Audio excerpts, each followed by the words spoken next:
Hello வணக்கங்க. நான் பச்சை வெங்காய சட்னி அரைக்க போகிறேன். அதுக்கு சின்ன வெங்காயம் கொஞ்சம் ஒரு 100 கிராம் எடுத்துக்கோங்க. வத்தல் உங்களுக்கு வரமிளகா உங்களுக்கு காரத்துக்கு தகுந்த மாதிரி எடுத்துக்கோங்க. கொத்தமல்லி தழை கொஞ்சம் எடுத்துக்கோங்க.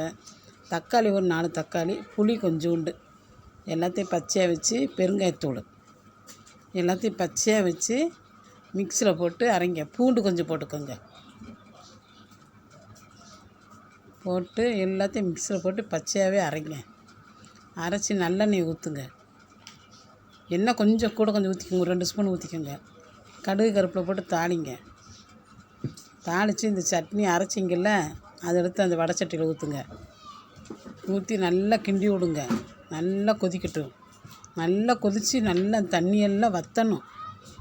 வற்றி இறக்கிருங்க. இட்லி தோசைக்கு நல்லா இருக்கும். வாய்க்கு கூட 2 இட்லி சாப்பிட்லாம்.